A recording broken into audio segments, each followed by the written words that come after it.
भविष्य का निर्माण करें।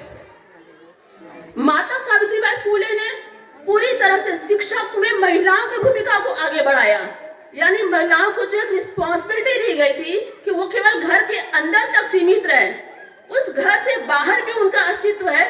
माता सावित्रीबाई फुले ने उसको स्थापित करने का कार्य किया। तो माता सावित्रीबाई फुले का पूरा योगदान क्या था कि समाज का एक आधा अंग जो महिलाएं हैं उनको उनके अस्तित्व से परिचित कराना माता सावित्रीबाई फुले का एक महान योगदान था। वहीं ज्योतिबा फुले का योगदान था कि जो हमारे बौद्ध राष्ट्र का कॉन्सेप्ट था उसको आगे उन्होंने लाया और समाज में शिक्षा के रूप में उसको स्थापित किया। यानी शिक्षा वो नहीं है जो हम किताबों में पढ़ते हैं, शिक्षा वो है जो हमारे अस्तित्व को पुनः जिंदा करके हमारे भविष्य का निर्माण कर सके। तब जाके हम बोधिसत्व बाबा साहब डॉक्टर भीमराव अंबेडकर और हमारे बहुजन महापुरुषों के विचारधारा को आगे बढ़ा सकते हैं।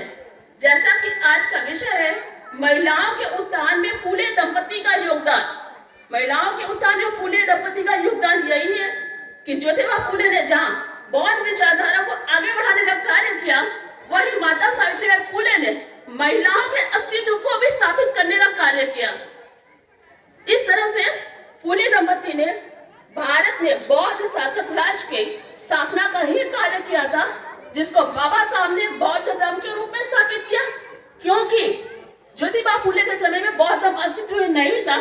बौद्ध धर्म की पहली बार खोज स्थापित होती है 1891 में स्थापित होती है कि बौद्ध धर्म भारत का मूल धर्म है।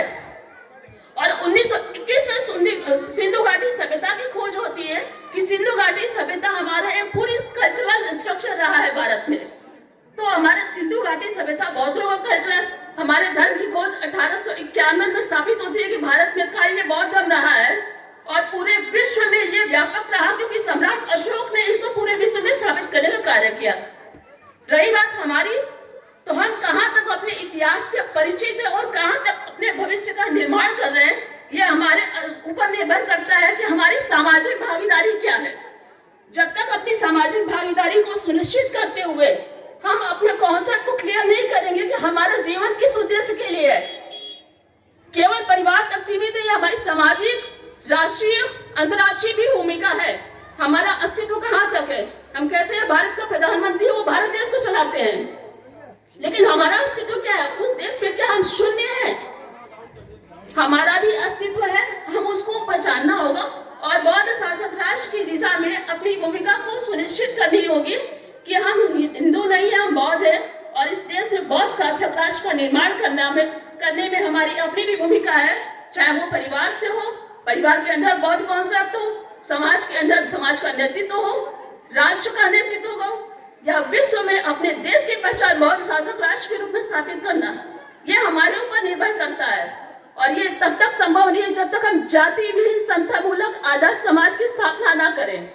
जाति विहीन समतामूलक आदर्श समाज, बोधि समाज इसी दिशा में कार्य कर रहा है कि हमको जाति को छोड़ते हुए अपने धर्म को स्वीकार करते हुए इस देश में अपने बोधि समाज यानी जाति विहीन समाज को संगठित और स्थापित करना है, जिससे हम अपने अस्तित्व को पुनः स्थापित कर सके कि हम एक अस्पृश्य, एक नीच, एक छुआछूत के शिकार व्यक्ति नहीं, हम इस देश के शासक और इसको आगे बढ़ाने वाले लोग हैं। तो इन्हीं शब्दों